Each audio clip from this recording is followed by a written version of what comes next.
네, 오늘은 마태복음 13장 13절부터 하려고 말씀 들어갑니다. 그러므로 내가 그들에게 비유로 말하는 것은 그들이 보아도 보지 못하며 들어도 듣지 못하며 깨닫지 못함이니라. 그들은 뭐 바닷가의 무리들이죠. 주님의 말씀에서 그들 이라고 했는데 이 적의 지난번 번에 이렇게 되었죠. 는 바닷가의 물이요 너의 이제 제자들을 말하는 것이에요.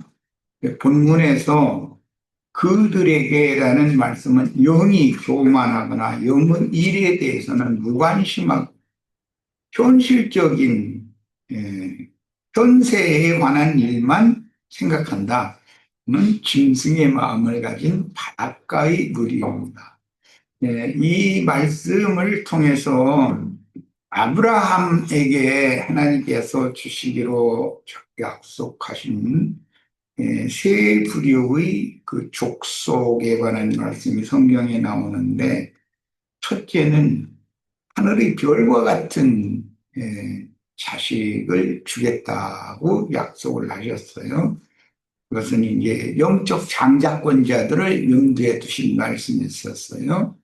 창세기 37장의 요셉의 꿈에 보면 요셉의 형제들과 요셉의 부모들은 하늘의 별과 같은 자손들이었었죠. 그리고 바닷가의 모래와 같은 자손도 주겠다. 또 이렇게도 약속을 했어요. 그런데 오늘 여기 나오는 그들 비유로 주님의 말씀을 들려주고 그들이 계시를 받지 못하는 자들, 믿는다 하는데도 그런 자들은 성경에서 바닷가의 모래와 같은 자손들이라고 비유를 한다. 계시록에서도 하늘에서 그 사탄이 떨어지면 바닷가의 모래 위에 쓴다 이렇게 돼 있죠. 마지막으로 이제 이방인들에 대한 말씀을 하실 때는 땅의 티끌과 같은 많은 자손을 주겠다 이렇게 표현을 했어요. 그러니까 아브라함에게 세 자손이 약속이 이미 돼 있었던 것이죠. 자, 그래서 그 당시 칭 하나님의 선민들이요 하나님 나라의 백성으로 자처하던 그들은 구속받고 온전케 된 의인의 영들에게 상속해 주실 천국, 하늘들의 왕국, 이들은 하늘의 별과 같은 자손들이겠죠. 우리는 장작교회가 다 하늘의 시온산에, 하늘의 예루살렘에 이런 자들이라고 그랬으니까, 아브라함의 자손들 중에 어떤 부류가 장자, 하나님의 상속, 영적 상속권자들이 영적 상속권자들의 교회라는 것이 성경이 누구를 말하는지는 이제 금방 알 수가 있죠. 이 기독교계에 이런 말씀처럼 그럼 너희만 상속권자들이고 우리는 그럼 하나님 나라와의 상관이 없냐 이제 이렇게 따질 수가 있을 거예요. 이제 그들에게 이런 진리를 가르쳐야 돼요. 하늘에 거하는 자들, 땅에 거하는 자들, 바다에 거하는 자들이 나오는데 아브라함에게 하늘의 별과 같은 자녀를 주신다는 약속도 했고 바닷가의 모래와 같이 많은 자녀도 주신다고 그랬고 땅의 티끌과 같은 많은 자녀를 주신다고 그랬다. 어떤 자녀가 되어야 천국의 후사가 되겠는가 이렇게 역질문을 하시고 이걸 설명을 해줄 수 있으면 참 좋겠죠. 자, 그들은 이미 주님이 말씀으로 각색 질병을 고쳐주고 이거 그 바다의 모래와 같은 자손들 얘기하는 거예요. 표적으로 귀신을 쫓아내 주셨으나 그들이 경험하고 목격하고 들은 말씀들이 도무지 영적으로 이해되지 않는 것은 나름의 성경 지식으로 영이 교만해진 서기관과 바리새인들 그리고 오로지 기득권자들에게 종 노릇하며 살아오던 관습이 봄에 된 자들로서 지난번 그때는 세상적으로 우리 대한민국 국민들이 노예 근성이 너무 깊이 이제 배 있다. 예,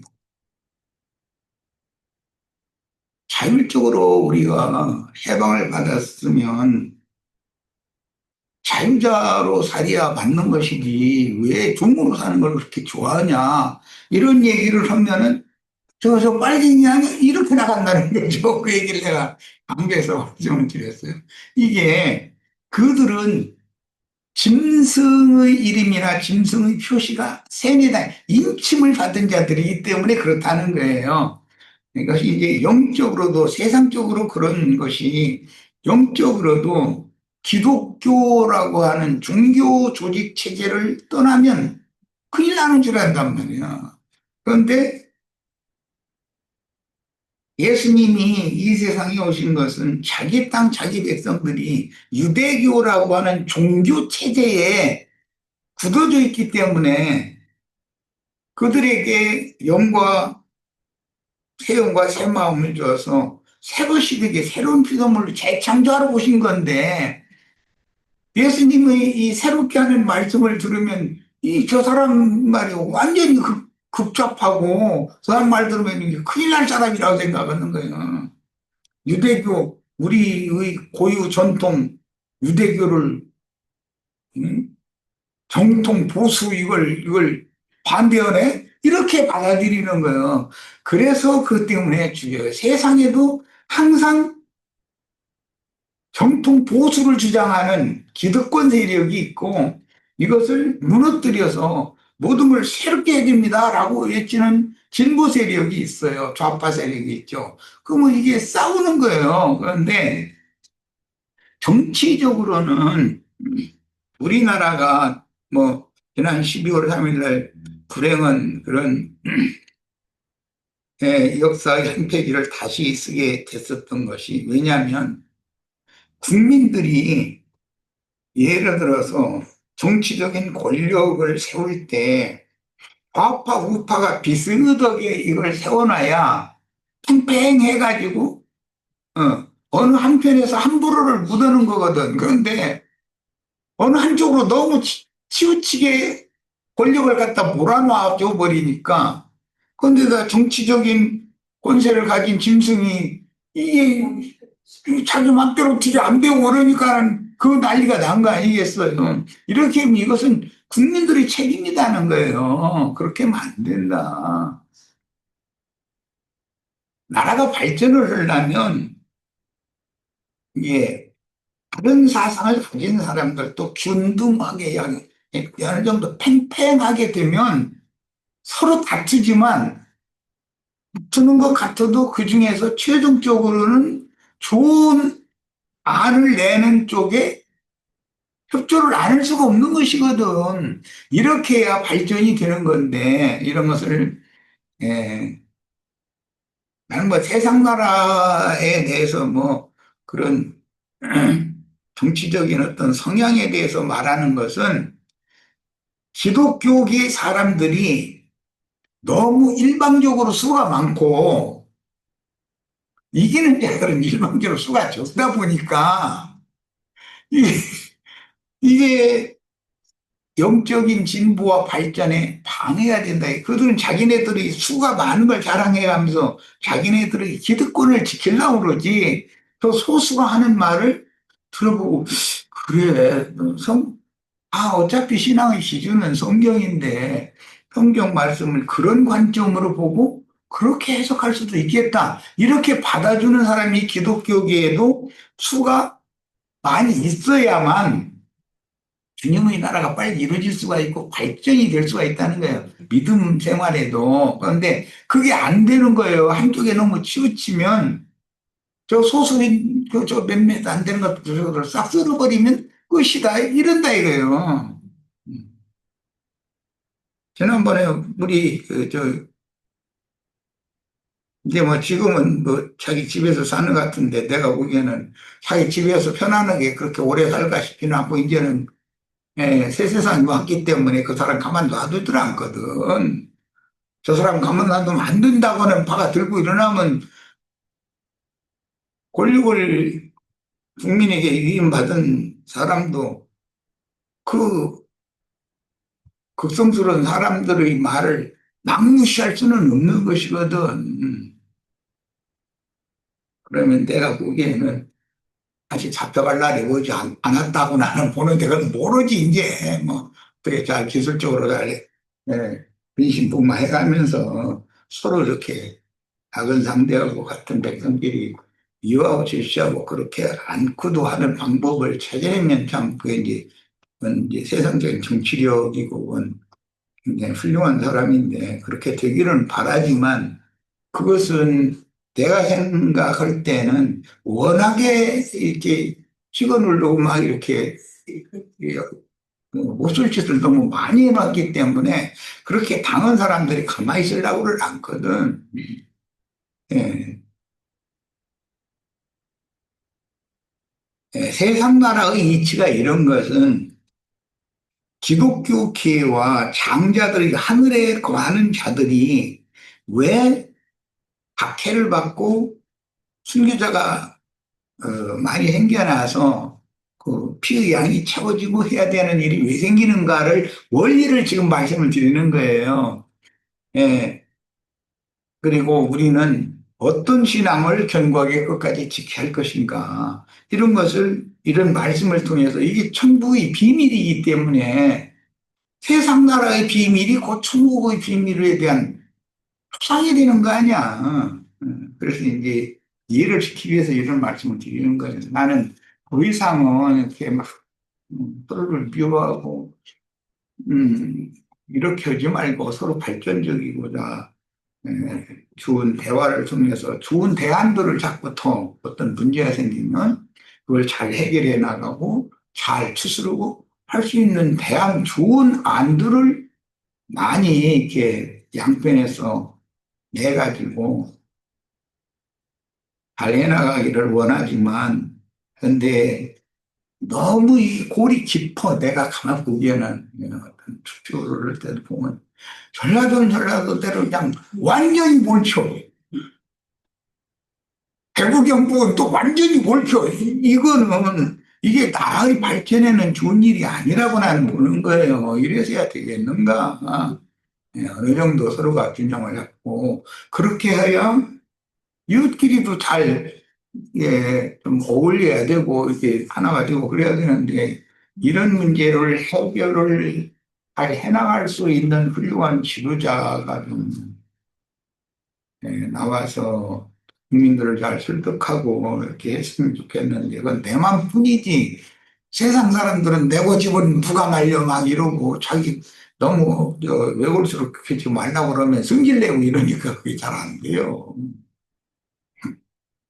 이 동네 괜히 그 이발소에 가서 머리 깎으려고 이발소 갔는데 괜히 쓸데없는 사람이 와서 그냥 한 소리 들어오면 나하고는 안 맞는 얘기를 그냥 했어. 그냥 저는 정치 얘기 별로 하고 싶지 않습니다. 그렇게까지 하는데도 그러면 그만둬야 될 거 아니야. 그냥 몇 시까지 죄가 있는데 그런 사람이 대통령 되면 썩었어요 안 되겠어요 막 썩었는지 안 되겠는지 뭐 그게 문제가 아니라 그 사람이 그 몇 시까지 죄라는 것은 그건 다 분명 쓴 것이고 뻔한 건데 몇 년 동안을 검사들을 다 동원해서 그렇게 파고 뒤졌는데도 감옥에 보낼 만한 거리가 없으니까 못 보낸 거 아니야. 그러면 그 누명 씌웠다는 게 뻔한 거 아니야. 그렇게 생각을 해야지. 그냥 떠드는 얘기대로만 그렇게 일방적으로 그러면 생각이 너무 없는 거에 대해서 보면 이런 할아버지들하고 내가 여기서 괜히 머리 깎으러 왔지 말 같은 걸 온 것도 아닌데 정말 너무 단순하게 그렇게 엉뚱하게 막 주장하면 이게 정말 못 이렇게 방아들는 거 돼야지. 우리 형제자매들은 성경을 읽을 때 그냥 깊이 생각해보고 유대교 지도자들이 예수님한테 따지는 말을 들어보면 유대인들의 입장에서 보면 그들의 말이 100번 맞아요. 그러나 주님이 말씀하시는 것을 또 새겨서 한 번 더 들어보고 새겨볼 필요는 있잖아요. 그러면은 생각이 좀 트이고 넓혀지기만 한다면 얼마나 좋았겠어요. 그런데 그들에게는 할 수 없이 비유로만 말할 수밖에 없었던 것은 그들은 봐도 보지 못하고 들어도 듣지 못하고 마음으로 깨닫지도 못하는 자들이기 때문에 직설적으로 얘기하면 싸우려고 덤비니까 비유로 말씀하셨다네요. 그런데 나는 이발소 그 할아버지들한테는 비유로 말할 거리도 없더라고요. 말이 안 되니까 저 뱃살이 달라붙어서 막 공박적으로 이렇게 아니 내가 뭐라 한 것도 아니고 나는 아무도 않고 있는데 이런 식이면 되냐 이거예요. 그래서 야, 이 강원도 것도 대구나 비슷하구나 그런 생각을 했었거든요. 나 젊을 때 그 뭐 여기 한영배 형제, 이영호 형제랑 같이 뭐 그 저 보험회사에 뭐 무슨 납품 보러 다닌다고 대구 갔더니 그 사람들 진짜 미리 내가 대충은 알고 갔지만 국 사람들한테 괜히 정치 얘기하는데 끼들었다가는 큰일 나는 것이 나 요새 이따 하면 방송 먹고 나 얼른 나와야 되고 그땐 참 무서운 시대에 있었었죠. 뭔가 반대는 말하면 누군가 벌써 경찰에 전화해가지고 지두새도 모르게 알려가지고서 밥 다 먹고 나가기도 전에 경찰에서 딱 붙잡아가서 족치고 그러는 동네에 있었잖아. 이렇게 하면 되겠냐는 거예요. 우리는. 그런 생각을 좀 생각을 넓히고 어떤 사안에 대해서 그때 당시 유대인들이 자신들의 그 장로들의 유전이나 전통이나 그런 것이 당연한 것이라고 그들은 수천 년을 세뇌당에 와 있었기 때문에 예수님이 갑자기 나타나서 이렇게 이상한 얘기만 했으니까 그들이 듣기엔 얼마나 이상한 얘기일 거예요, 이게. 그런데 그 중에서도 열두 제자들이 아무것도 아닌 사람들인데 무식한 어부들인데 주님의 말씀에 대한 그 말귀를 알아들었다는 게 이게 비밀 아니겠어요? 오늘 우리들이 얼마나 지금 우리 형제 자매들이 정말 비밀스러운 분들이요. 내가 이런 성경을 같은 성경을 이렇게 풀이를 하면은 기독교인들한테는 이렇게 함부로 말을 보여야죠. 근데 이렇게 나가면 신학은 무슨 신학을 했길래 그러냐 이렇게 나가버리고 교파는 뭐냐 뭐 이렇게 나가고 이러거든. 내 사람이 에, 들을 귀가 없다는 것, 볼 눈이 없다는 것, 깨닫는 마음이 없다는 것이 이것이 하나님의 저주인데 이게 사실은 거기에 그들이 갇혀 있는 것이 옥에 있는 자들인 것이고 이런 얘기를 좀 우리들이 다 알아들을 수 있다니 감사하게 생각하시길 바래요. 그래서 이제 이런 것이 영적 불구자의 심령 상태다. 영적으로는 마음이 감긴 소용들이요. 영적으로는 귀신에게 잡혀서 영의 말씀이 전혀 들리지 않는 귀머거리들이요. 저주받은 영혼들이다. 이런 자들은 영의 일을 말하면 아예 귀를 틀어막고 생명이 풍성한 진리의 말씀 듣기를 싫어한다. 자, 14, 15절로 갑니다. 이사야의 예언이 그들에게 이루어졌으니 일렀으되 너희가 듣기는 들어도 깨닫지 못할 것이요. 이사야가 이미 이런 것을 이미 예언을 해놨다는 거죠. 보기는 보아도 알지 못하리라. 이 백성들의 마음이 완악하여져서 그 귀는 듣기에 둔하고 눈은 감았으니 얘는 눈으로 보고 귀로 듣고 마음으로 깨달아 돌이켜 내게 고침을 받을까 두려워하리라 합니다. 이게 좀 마지막 말씀이 좀 어려운 표현이 있죠. 이는 눈으로 보고 귀로 듣고 마음으로 깨달아 돌이켜서 내게 고침을 받을까라고 이렇게 해서 좀 번역이 있는 것을 그들이 그렇다는 거예요. 그들이 눈 멀고 귀 막히고 완악해서 깨달음이 없는 그들이 고침받는 것을 거부한다 이거예요. 우리들이 예를 들어서 예를 들어서 5.18 얘기 이제 이런 얘기를 하는데 광주 금남로에 가서 뭐 하여튼 전대 앞에 가서 뭐 어떤 술집에서 뭐 술을 한잔 한다. 그런데 5.18은 공산당이 쳐들어와 가지고서 이렇게 해서 폭동을 일으킨 거야. 이제 그런 얘기를 만약 했다 그러면 그럼 맞아 죽어. 왜 그건 죽을 까고 그 얘기를 해야 돼. 대구 동성로에 가서 광주 그 사태 난 것은 전두환이가 조작해가지고 그렇게 해서 군인들 동원해가지고 공수부대 동원해가지고 백성들 가슴에다가 총쏜 거다. 이것은 있을 수 없는 일이다. 만약에 대구 동성로에 가서 어른 식당에 들어서 밥 먹다가 쓸데없이 그런 얘기를 해. 이제 예를 들어서 그랬다가 쥐두새도 모르게 끌려와서 맞아 죽어버려. 이게 좋은 나라냐 이거예요. 이런 나라를 이것을 문제를 해결해야 되잖아요. 그런데 세상 나라가 그렇듯이 기독교계에는 자기네들의 그 고정관념이 있어서 당신들이 지금 신부제도, 복사제도, 성당, 예배당 그런 건물을 지어놓고 거기에서 이렇게 설교권이 있다고 뭐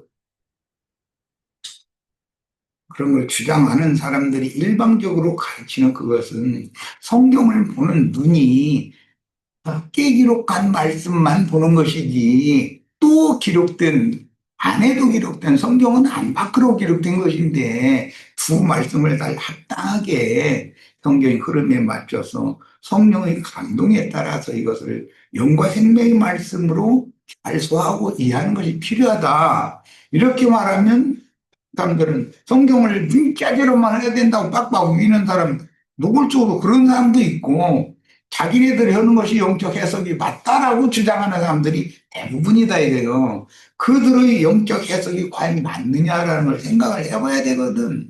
근데 사람이 남의 말을 듣고 수용해 준다는 것은 우리 가정생활을 해와도 남편이 아내 설득하기 쉽지가 않아요. 아내는 남편 설득하기가 쉽지만 남편은 아니 알았다고 알았다고 이렇게 해주기가 좋지만 아내는 그게 쉽지가 않은 것이거든. 자기 생각이 워낙에 오르니까. 이게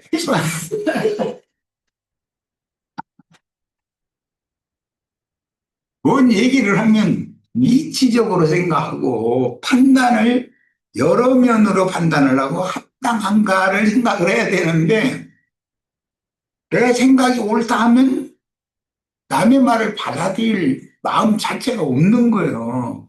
그러면 서로가 이게 얼마나 답답하냐고 이게.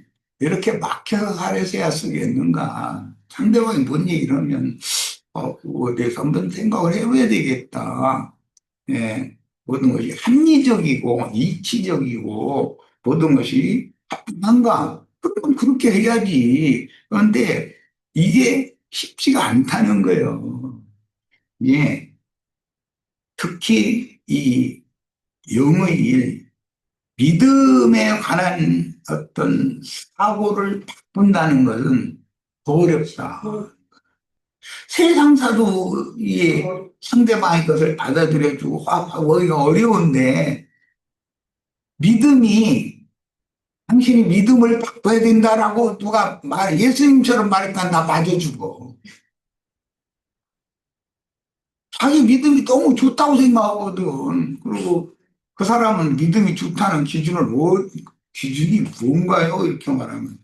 아니, 금식기도원에 자주 올라가느냐, 마냐, 방언을 하냐, 마냐. 그런 걸 할 줄 모르는 건 믿음이 아주 형편없는 사람이거든. 우리 형제 자매님들, 기독교계 극성분자들 열성 내시는 그런 믿음 좋다 하는 내노라 하는 분들이 우리 형제 자매님들처럼 신앙생활하면 이거 그들이 볼 때는 이거는 이게 믿는 사람들이 지금 어? 예배당이 있느냐 예배당도 없다 목사가 있느냐 목사도 없다 네? 무슨 11조 건물도 그게 아니라고 그러고 매사가 자기네들하고는 안 맞거든 이게 신앙이라는 그런 사람들에게 예수님이 오셔서 직설적인 표현을 해서 가르치기가 어렵다는 거예요. 그러니까 비유로라고 그랬지만 이것은 돌려서 말을 했다. 그냥 뜻이 잡히지 않게 그렇게 말을 했다 그 말이지요. 좋게 표현하면. 예, 이런 면에서 주님의 안타까운 마음이 표현되고 있는데 이는 눈으로 보고 귀로 듣고 마음으로 깨달아 돌이켜 내게 고침을 받을까 두려워함이라. 이 말은 선악과에 중독된 자들이 있고 거기에 생명과를 먹으면 내면이 갑자기 온전해지는, 만약에 예수님의 말씀을 유대교인들이 받아들인다면 처음에는 귀로 듣기에는 맞아 맞아 맞아 했는데 자기네들 속에 이미 조성된 것과 부딪히게 마련이거든. 속에서는. 그럼 이게 혼돈해진다 이거는. 그러다 보면 주님께로 그냥 끝까지 따라가는 것이 아니라 귀신을 쫓아내줬는데 국무귀신들 아, 목사님한테 얘기하고 집사님만 하러 아무데한테 집사님이 요새 이상한 어떤 데 빠져가지고 이런 말을 하더만. 그러면은 그 동료 집사님이 그 위에 있는 전도사나 목사한테 가서 고자질해가지고 어느 날 불러가지고 그 내 말을 알아보고 이러고 이제 시끄럽거든. 그럼 자기 혼자 쫓겨나오면 이건 큰일 나게 생겼잖아. 그러면 엉금이 있다가서 다시 또 그 예배당에 가서 항복하고 돌아갈 수가 있으니, 그렇게 되면 일곱 귀신이 붙어가지고 자기가 정확하게 아는 것도 아니면서 음, 예수님이나 제자들의 가르치는 말씀을 다 아는 것처럼 떠들어댈 수가 있다는 거예요. 참 이게 큰일 나는 일이죠. 에스겔 11장 19절 보겠습니다. 내가 그들에게 한 마음을 주고, 이건 새 마음이에요. 그 속에 새 영을 주며 그 몸에서 돌 같은 마음을 제거하고 살처럼 부드러운 마음을 준다. 그랬어요. 참 무엇이 사람을 이렇게 돌같이 굳은 마음이 되겠느냐면 유대교의 교리에 구성되어 있는 것이거든. 이게 옳다고 하는 것으로 굳어져 있다 이거예요. 이게 이 굳은 마음을 부드러운 마음으로, 실처럼 부드러운 마음으로 마음이 바꿔지기 전에는 예수님의 말씀을 받아들일 수가 없는 거죠. 그러니까 이 굳은 마음이 이 부드러운 마음에 든다는 거, 이것은 사람의 마음에 철거씨를 심어서 천국농사를 사람의 마음에 하는 것을 지금 말하는 것인데, 그러려면 은혜가 없으면 이건 안 된다는 것을 누구나 알 수 있는 거예요. 자기 신앙이 너무 좋다고 자신하고 이런 사람들한테는 그 속된 말로 바늘, 바늘도 들어갈 틈이 없어. 그런 사람 대화를 해보면. 에스겔 36장 26절에도 똑같은 마음이 있어요. 또 새 영을 너희 속에 두고 새 마음을 너희에게 주고. 또 육신에서, 육신에서라는 건 이 몸을 말하는 것이 아니고 육적 자아, 쪽 자아로 굳어진 그 마음에서, 예, 그 굳어진 육적 자아의 옛사람의 관념으로 굳어진 마음을 제거하고 부드러운 마음을 준다. 부드러운 마음을 준다는 건 상대방이 하는 말을 한 번 더 생각을 좀 해보자, 이런 마음을 주셔야 된다는 거예요.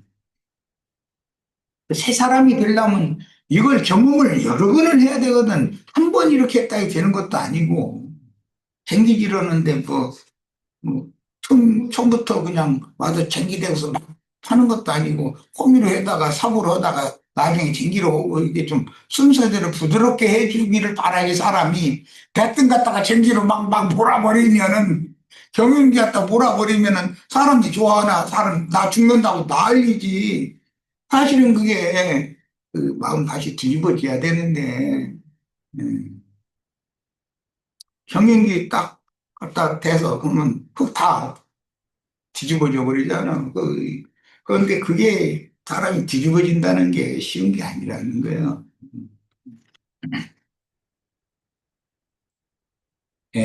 즉 먼저 새음과 새 마음을 받아 부드러운 마음에 된 후에나 메시아의 왕국에 들어올 수 있도록 천국의 비밀을 계시를 해 주실 수 있다 는 뜻이니 예언을 이루기 위해서는 그들이 이방인의 때가 차기까지는 메시아의 왕국 밖에 쫓겨나서 슬피 울며 이를 가는 기간이 지나야만 이스라엘의 신앙이 회복되는 것이다. 이게 좀 쉽지 않은 얘기인데 새음과 새 마음을 주려면 사람의 마음맛을 알아 뒤집어 놓아야 되잖아요. 그럴 때 그 당하는 사람의 입장에서 보면 이게 사람 죽을 일이지, 이게. 자기 옳다는 것이 부정당한다는 거. 네. 이것을 해봐야만 자기를 부인하라는 말이 뭔 뜻인지를 이제 그때가 조금씩 알게 되는 건데, 자기 스스로 자기를 부인한다는 게 이게 자연이 되는 게 아니잖아, 이거.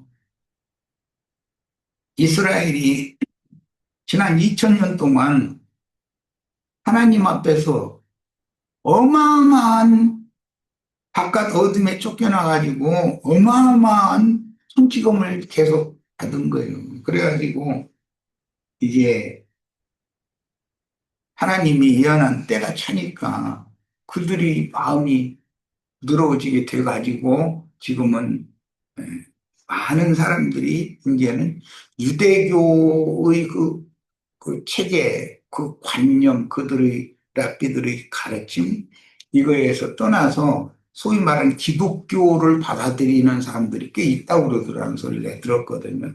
그런데 기독교를 받아들여도 사실은 안 되는 것이거든.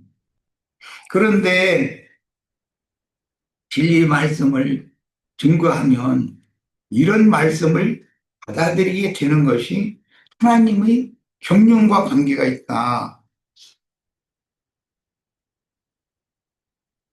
지의 말씀만 알고 있던 사람들이 그 내면의 말씀을, 살아있는 말씀을 받아들이게 되려면 어떤 과정이 있어야 된다는 거예요. 그대로는 이게 절대 안 된다는 거예요.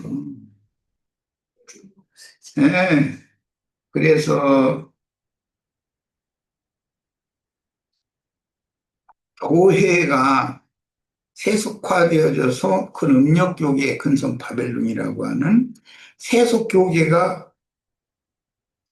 되어서 타락이 극에 달해서 즉 완전히 세상보다 더 못한 교회가 되었을 때 그때 하나님께서 어떤 소수를 일으켜서 신앙을 회복하게 하고 이게 아시아에 있는 일곱 교회들에서 이기는 자들을 빼내서 그들을 경성시킨다 이제 성경에 이렇게 되는데 그렇게 해서 그들에게 이 천국의 비밀을 계시로 가르쳐서 요한복음 10장에 계시록 10장에 그 작은 열린 책의 말씀을 받아 먹게 해가지고 그들이 나가서 다시 예언을 하게 할 때 그 예언을 받아들일 적은 수를 빼내가지고 하늘에 거하는 자들로 세운다. 하늘에 기록한 장자들의 교회, 하늘의 예루살렘에 이른 자들을 그들의 하늘의 장자교회를 세운다는 거예요. 그렇게 회복하는 것이에요, 지금. 예. 그들이 그렇게 회복이 된 것처럼 2000여 년 동안 자기네들의 관념에 굳어있던 사람들에게도 주님께서 어떤 신을 보내서 그 마음을 부드럽게 하고 그 다음에 영과 생명의 말씀을 빛을 보내서 깨닫게 해줘야 입맞은 12지파의 새 시대가 올 수가 있다는 거예요. 이게 어떤 전환이 오려면 과정이 필요한 것이지 급작스럽게 뭔 일이 이렇게 이루어지는 건 아니거든. 우리 형제 자매님들은 이런 하나님의 그 새 일, 예, 하나님의 우주 경영을 위한 일에 크게 다 쓰임을 받는 그런 이상과 계시가 다 밝아지기를 바랍니다. 첫 시간 여기까지 해서 마칩니다.